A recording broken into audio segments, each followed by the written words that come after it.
अच्छा जी, अब जो है आपको अगर थोड़ी सी प्रॉब्लम है अनअर्न्ड में और प्रीपेड में, तो ज़रा इसको देख लेते हैं कि what is prepaid and what is unearned.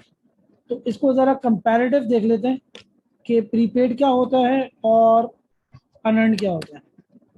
इसकी क्लास में भी डिस्कशन हो चुकी है, लेकिन it is an important concept, तो ये आपको पता होना चाहिए। तो देखो, pre paid, pre pre pre इतने वर्ड को ज़रा गौर करें। Pre, pre means in advance, ठीक है। और पेड, पेड मीन्स आपने क्या कर दिया, पेमेंट कर दी। तो पेमेंट कर दी तो आपने एडवांस में पेमेंट की। प्री पेमेंट में होगा क्या, सबसे पहले तो एडवांस पेमेंट में जब आप पेमेंट करोगे तो आपका कैश या बैंक जो होगा वो कम होगा। पेमेंट होगी तो कम होगा, और कम होगा तो इट मीन्स ये एसेट है, तो asset decreasing, and asset decreases is credit. ठीक है जी।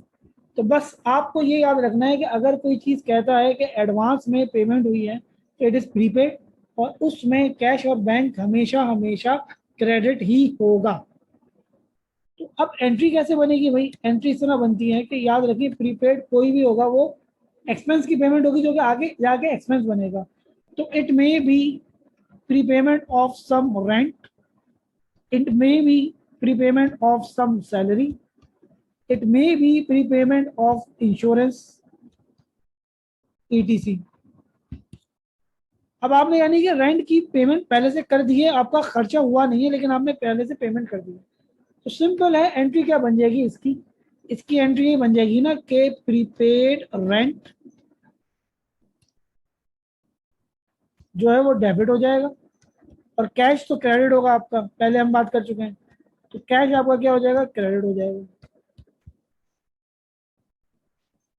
सिंपल ये एंट्री हो गई।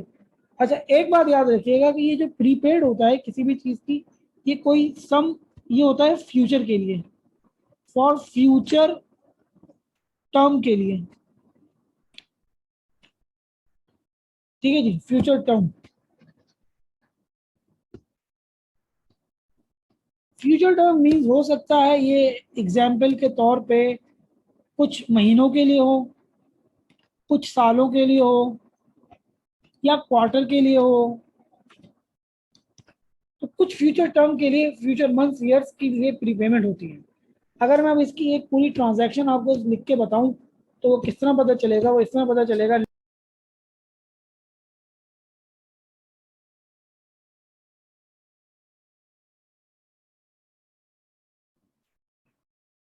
मैं ये कहता हूं कि मिस्टर जनाब कोई हैं, मिस्टर एक्स, उन्होंने पेमेंट की है। Mister X paid rupees 50,000 in advance as a rent for 2 months। ठीक है। अब देखिए इसमें प्रीपेड कैसे पता चलेगा, इससे दो बातें पता चलेगी। सबसे बड़ी निशानी तो ये है कि पेड इन एडवांस, जैसे ही ये पेड इन एडवांस आ जाए तो ये केस है किसका, प्रीपेड का।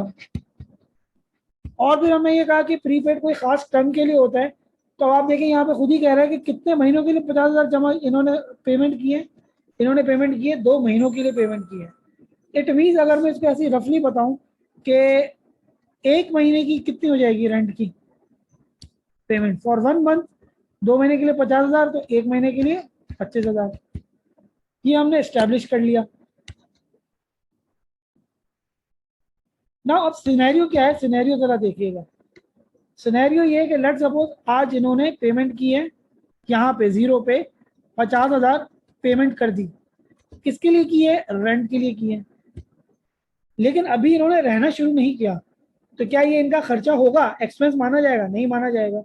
एक्सपेंस कब माना जाएगा, जब वो पूरा 1 महीना एंड पे रह लेंगे, तब इनका खर्चा माना जाएगा, वो भी 1 महीने का कितना, 25,000।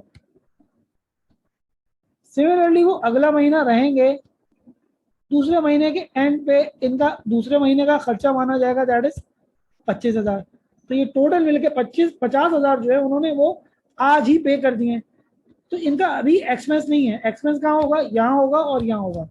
तो प्रीपेड जो है वो एडजस्ट होके क्या हो जाता है, एक्सपेंस बन जाता है। ये भी हमने क्लास में डिस्कस की थी। तो यहाँ पे दोनों एंट्री जरा देखें किस तरह बनेगी, एक at the time of payment और एक जो है वो at the end of the month adjustment. तो यहाँ पे मैं दोनों को इस तरह बाइफरकेशन कर देता हूँ, at time of payment entry बनेगी वो प्रीपेड की होगी, और एक होगी एट एंड ऑफ मंथ और वो होगी एडजस्टमेंट की एंट्री। ठीक है जी। अब at the time of payment हमेशा हमेशा हमेशा हमेशा प्रीपेड डेबिट होगा, और जो भी चीज प्रीपेड हुई है उसके आगे नाम लिख देंगे प्रीपेड रेंट। कितने से हुई है, 50,000 से हुई है, ये हमने 50,000 डेबिट में लिख दिया। और हमेशा हमेशा कैश जाएगा तो हमने कैश क्रेडिट में लिख दिया।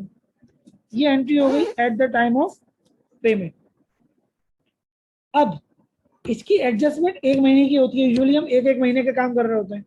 तो एक महीने के एंड पे एक्सपेंस कितना हुआ, 25,000। तो जब भी एक्सपेंस होता है तो डेबिट होता है।